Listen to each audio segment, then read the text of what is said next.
Welcome back, everyone, to another fun and helpful interview on the How to Life podcast. You're listening to episode 19, and my name is Dr. Laura Jaggett. I'm here every week because of this incredible medium called a podcast. We live in an amazing time of unprecedented technology. You can be everywhere at once. The age of social media is brilliant, advantageous, and it's incredibly fun. And there are so many wonderful benefits because of it. But there are also a few negatives, and one of them is addiction. Addiction traditionally means a physical need for something, meaning there are physical side effects if you don't get your fix. And yes, this can happen with social media. If you're beginning to realize that you find yourself needing to check in on your social media accounts, or you fall asleep with your phone in your hand, or you feel lonely or lost if you're away too long, or if it's affecting your productivity, then there might be a problem. Today, I'm speaking with the founder of Social Media Breakup. It's a good name, isn't it? He has a 6-step formula to help you recognize the signs, realize what void you might be trying to fill, and he helps you reconnect with yourself and the real world.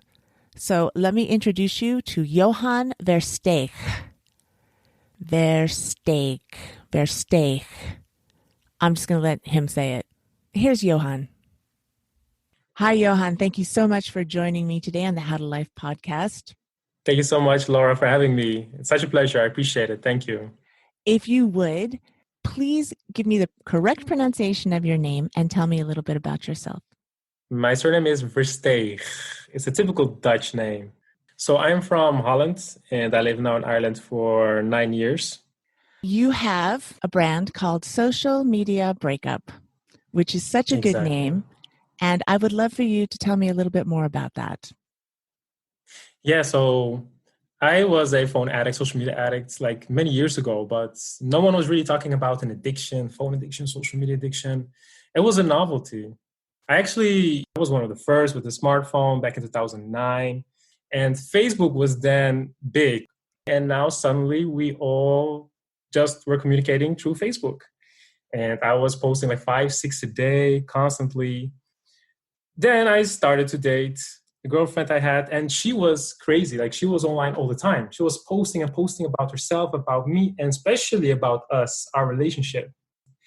And then what she wanted is she wanted me also to post. So she had expectations. She was like, look, I'm posting 5 times, and you better also post something, because if not, people are not going to believe that you love me and that I'm the only one who's loving here in this relationship. So I thought, yeah, fair play. I'm using social media a lot. Let's do it. I just post these very white video clips. YouTube existed already. So I was able to find some Celine Dion songs and some poems and just to show everyone, like, we are in love and we have a good time. Like, we are a proper couple, like, that you should look up to. And then sometimes she was like, hey, Johan, where's my post? I'm not seeing my post now. And I'm going, oh, yeah, I should post. And there came a moment that I thought, how is it possible that we take it so serious so suddenly? Like, why can't we just talk face to face? I mean, she really wanted to show the world that we're happy. She had to prove herself, us, to them. And then one time we were walking on the beach, and then she was drawing this heart on the sand. And then she wrote, her name is Fernanda, so she wrote, Johan loves Fernanda. And then she said, Johan, can you please kneel in front of the heart, please? And I said, yeah, okay, no, it's no problem. And then she took the photo. And then, like, 2 hours later, I see the photo, and it says, look what my boyfriend Johan made me. This beautiful heart saying that he loves me. And then I saw that, and I thought, wow. So now she's actually going to lie about how amazing I am. And it really annoyed me, because I think, why should they know? Why should they care? And also, I always have this mantra that says, I don't want to die stupid. Right? Like, I don't want to die stupid in terms of, I always want to get better. And I was always very ambitious. And now, because of the social media about posting, I was like, now I'm doing something against my will. I'm just consuming all the time and producing. Well, I'm just making posts. That's nothing impressive. So then I started to build a website. I finally made my first website, which I wanted to do for a long time. And it took a lot of time, and there was a deadline. And then she still said, Johan, what are you doing? I need my post. Where are my posts? And it became like we started to fight about it. And then we just ended the relationship. And then it's so ironic. And then people later, they say, so Johan, what's up with you two? I mean, what's happened? Like, you're still dating, right? I said, oh, no, we broke up a long time ago. And then you hear these jokes, right? Like, here are we following you two online all the time. And then you just break up and you don't say anything. Like, we need closure as well. We were following your whole story. And then you just like that. So did you feel like your life was more scripted? You were not living an organic life. It was always scripted and posed and inorganic. And this is not comfortable at all. I just stopped using social media. So for a while, I don't have any problems with excessive social media use or phone use. But then in 2018, I wanted to do something in the self-development business. And I noticed that people talk more about social media addiction and phone addiction. So while I already conquered this whole addiction or problematic use or compulsive use, I thought, wow, now that so many people have this problem, let me now start Social Media Breakup. What are the signs that you are addicted to social media? If you, for example, try to stop using social media and you fail, you always go back. When you have your phone underneath the pillow, when your phone is always there when you're eating, when you feel physical issues, like do you feel headaches a lot or spine issues or neck issues? Do you put yourself in dangerous situations, for example, for selfies? Do people tell you that you use social media a bit too much? Are people complaining about it? Do you feel that your future is being sacrificed because of your excessive phone use and social media use? Do you feel bad about excessive social media use, that after a session, you just don't feel happy at all?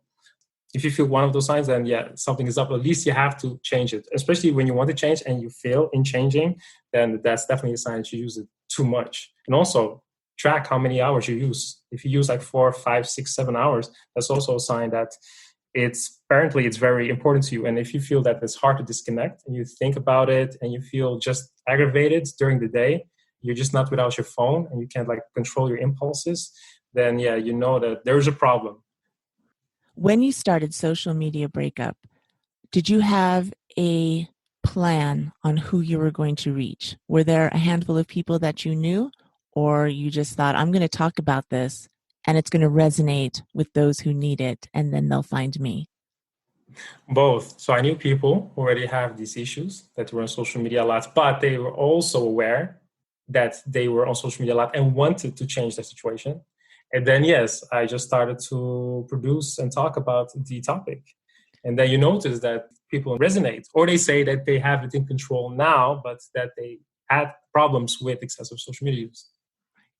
In Social Media Breakup, you have a 6-step formula that addresses the social media addiction. Would you like to go through and tell me what all those are, please? Yes. So step 1 is self-awareness. So that's all about finding out how many hours you use social media. You can use tracking apps to find out. It's also about how do you feel and what do you think when you go for your phone or when you're actually using your phone. Also, you want to become then aware of how your phone is affecting your life, how it's affecting your relationships, your future, your endeavors, your career, your studies. And then you want to also then envision a life or a relationship, your career and studies, where you have your phone under control. So how does that life look like? How should your phone fit in that particular life that you envision for yourself? So it's all about understanding your current position, where you are, understanding how much you use your phones, the needs that you feel in order to use your phone, or the needs that you feel when you want to go for your phone, and then understand where you want to go.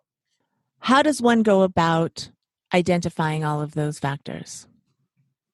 So with how many hours you can, how much time you use on your phone, you can use tracking apps. Like there's like my favorites like Forest, Moment, Rescue Time.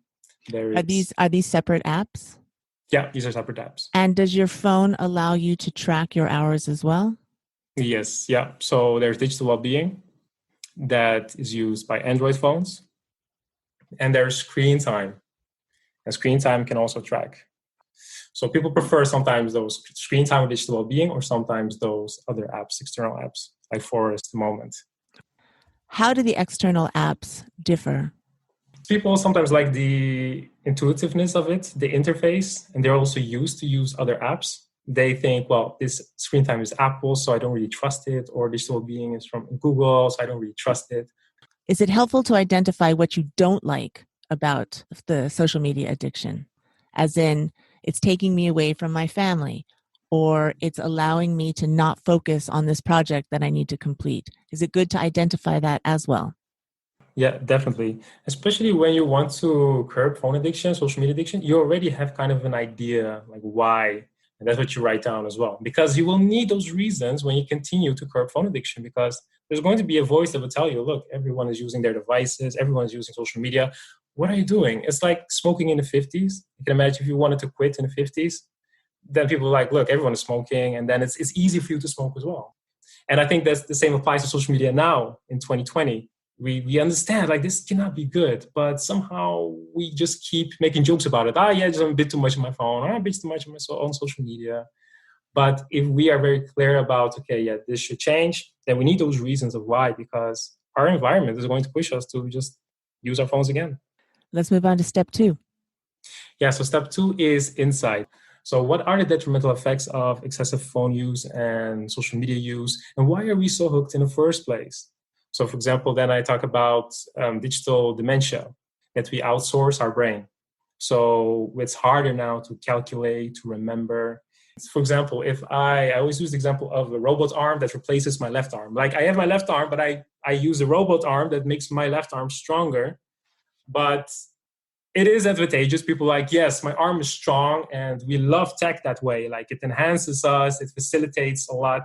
But when the robot arm disappears, then my left arm is weak because I haven't trained the left arm. So although we outsource the tech, we have to be careful that we should not outsource too much.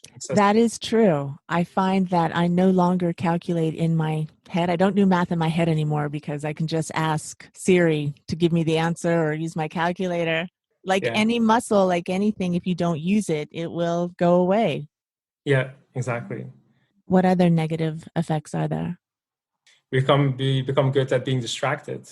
This definitely applies to the brain, that it doesn't know what's good or bad for you. It just does what you do repeatedly. So if you distract yourself all the time, then your brain is going to facilitate this whole process. It becomes just hard to focus. So you start creating these habits of distraction or not doing math in your head, and the more you practice it, the more you own it. Exactly. Going back to the brain, it also interferes with your sleep. When you lay down in bed to go to sleep, if you do just that, then your brain will learn, oh, I'm in a recumbent position. It is now time to sleep and it's dark. But if your screen is on glowing in the dark, it disrupts your brain patterns and disrupts your sleep patterns as well. True, it suppresses melatonin, yeah. So it becomes harder to fall asleep. It's disruptive physically, not just socially. Exactly. You are available 24/7 now. You're on demand. That's when you know you have a problem. Yes. When you fall asleep with your phone in your hand. Exactly. Tell me about step 3. So step 3 is digital citizenship. So that's all about how to embrace tech. So we use our smartphones and we complain about it, but will we replace our smartphone for a dumb phone, a feature phone, or a flip phone? 80% probably not, 90% probably not. So we might as well just embrace tech. So then it's all about transforming your device into an ally and a friend instead of an enemy. So you want to learn about your device. You want to learn about the social media accounts. If you really know that you want to use those accounts, then learn about the settings, the privacy settings, the security settings. And then also you want to become a digital citizen in terms of you want to remember that you leave a digital footprint behind, that the internet remembers. So you want to be very careful about what you say, what you post. A lot of these tips are explained by Shane Taylor. He was talking a lot about it. It's like Google Images, like be careful. For those of you who don't know who Sean Taylor is, I did an interview with him called Internet Safety back, I think it was episode 13, 12 or 13. I'll have to go back and check that. But Detective Taylor is a detective who works in cyber crimes and all the dangers that's associated with that. Do you want to give us a little refresher on that, Johan? Yeah, so one of the highlights was that he said, be careful with the photos you post, like of field trips or from your house, your grandma's house, that you want to be careful that you don't share those photos because you can take an image and then you can just go to Google image search and then you insert that image, and then Google is so smart that it can find out where that photo was taken. Exactly where that photo was taken. Yeah. Now, when I bought an iPhone, I remember when I got my phone, I don't remember them saying, oh, here are your security settings. They didn't tell me that. So it behooves you to go into your phone and learn about them and set them. Exactly. You want your location off. Yeah. Yes, indeed. Like apps have automatic access to specific features like camera, contacts, your photos, location. So you want to check step by step for each app if you're okay with that access. Like if that's access to your photos, are you okay with that? Or Bluetooth. So it's easy to disable. And also the location services. You want to be very mindful that you disable a few of them because they don't, like apps, initially they have access to all of it. You have to give them permission or not. So everyone who is listening who may not be aware, anytime you download an app, go into your settings on your phone and make sure that you are okay with what access that app has. Exactly. Also use it to factor authentication, change passcode to a long password, including letters and numbers, or make sure that your phone is going to lock after 20 seconds instead of like 2 minutes.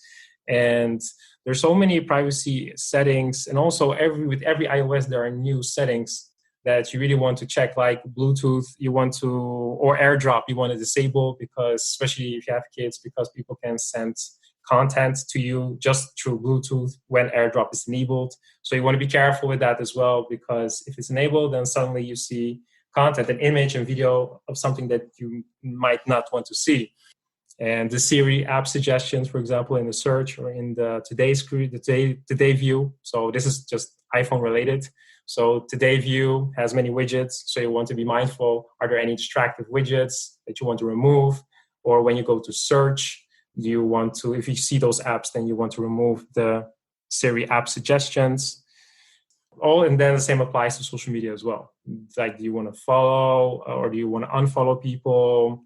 Do you want to use specific privacy settings, or in the chat function of Facebook? Who can find you? Yeah, exactly. Who can find you? Exactly. And so that's basically digital citizenship. Yeah. Let's go to step 4 now. So this is all about habits. So screen habits / digital habits. Now you're going to understand and figure out for yourself, when do you want to enable grayscale? When do you want to enable do not disturb, the notifications, disabling the notifications? And also then you want to set boundaries. So for example, the no phone zone rule, that specific area becomes a no phone zone when you go to bed, when you go to eat, when you're going to watch a movie with someone, that area for that particular activity becomes a no phone zone. And then, for example, you want to have a phone lounge where you're going to leave your phone, because a lot of people sometimes they're like, okay, well, I should not be with my phone, but I will just leave it there. Like, they have to make that decision all the time where to leave their phone when it becomes a no phone zone, a specific area. So then I say use the no phone lounge, like put it in a drawer or have like a dedicated space where you can give your phone some rest as well while you do your thing. And then, for example, you can introduce a no tech Tuesday or a no tech Sunday. Or do you want to try to go for a mini detox, but not just 1 week? But because sometimes people say, maybe I should do a digital detox for 1 week. And I say, well, look, probably you're going to fail. It's like if you never went to the gym, and you tell me you want to go to the gym for 4 times next week, then probably you're not going to do it because you're not programmed to. You're used to never go to the gym. And then in this case with phones, you're not used to stay away from your phone, not even for a half hour, let alone 1 week. So start small. So that's why I introduced the no tech hour. Just 1 hour. Don't touch it. Just see if you can do it. Start small. And distract yourself maybe. Maybe you do go to the gym during that hour, or you are with your family or shopping or doing something else that you are killing that time instead of watching the seconds tick by, waiting until you can get your phone again. Exactly. You want to plan the activity. That would be best. To plan the activity, like, what will I do for that 1 hour?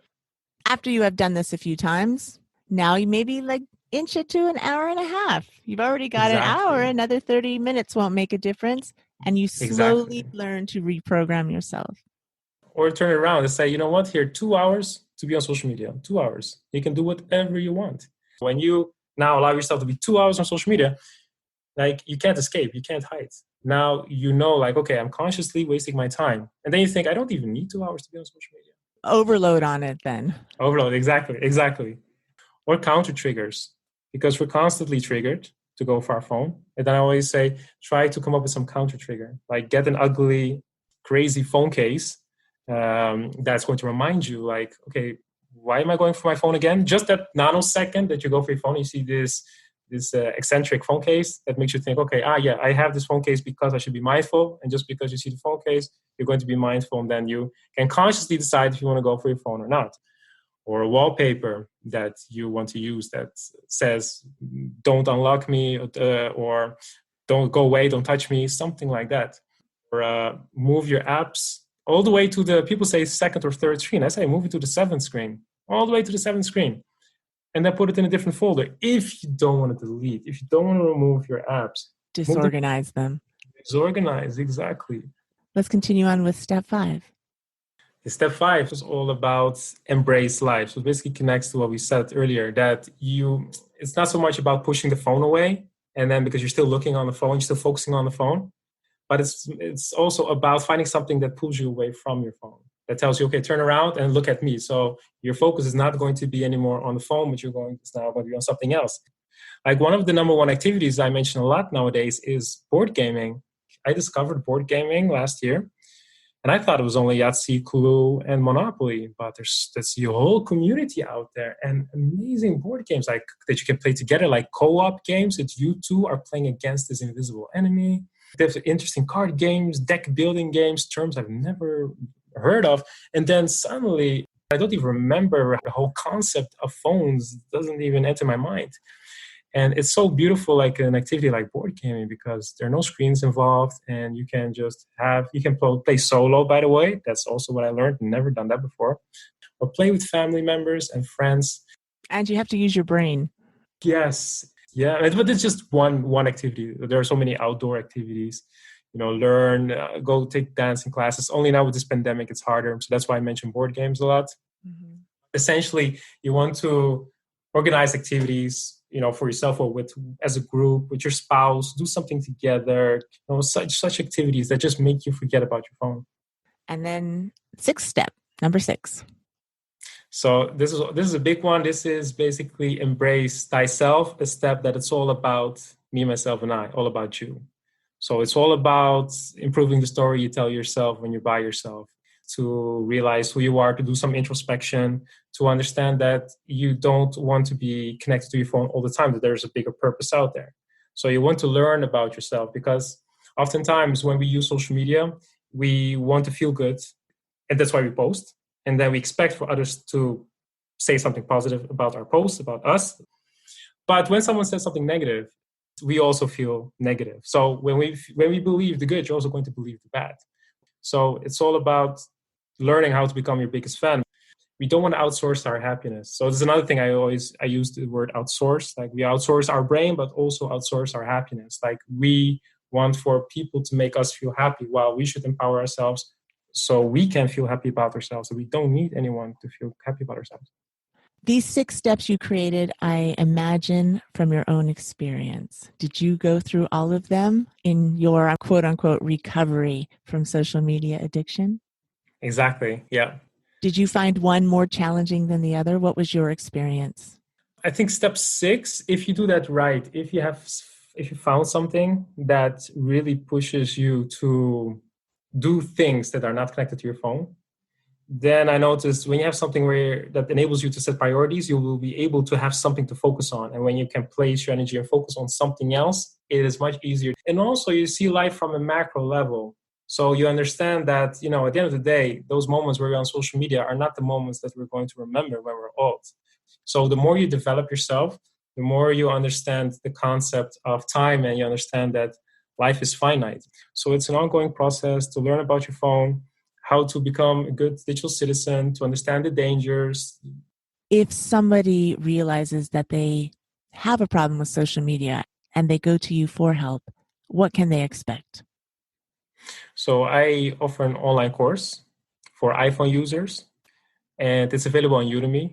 And actually, if your audience is interested, then they can send me an email to johan@socialmediabreakup.com, and I will give them free access. I'm going to give them a free promo code so they can access the course for free. And that course is talking a lot about digital habits and digital citizenship, how to use your phone. And basically the course explains how to transform your iPhone into a friend, into an ally, how to use your phone mindfully. And I have also a coaching program. I'm also on social media. Social media is not bad, but you just want to use them mindfully, and I'm on Twitter as well and on YouTube. What sort of things have you learned since you have decreased your screen time and you are using all of these wonderful technologies for your benefit? What have you discovered more about yourself and more about life? That's a good question, actually. No one asked me that. I highly underestimated myself, I think, for many years. And I think I always followed the crowd. If they are using their screens a lot, I was using screens a lot. And I think I learned that you don't need to be dictated by your environment. I also learned that it's hard, but it's possible to overcome the ego. I think those two elements are very important. The ego wants that instant gratification. I think the quote goes, don't sacrifice what you want most for what you want now. And I think I learned that we can really empower ourselves to become better and to use tech in a mindful way. It was a good question, actually. Let me ask you this question now. What changes have you made personally with your social media, with Facebook, with Instagram, with your screen time, with your news feed, just so people can get an idea of what might help them? Okay, so for Facebook newsfeed, when I use the laptop, there is a plugin, an eradicator plugin that makes the newsfeed disappear, and then there's a quote.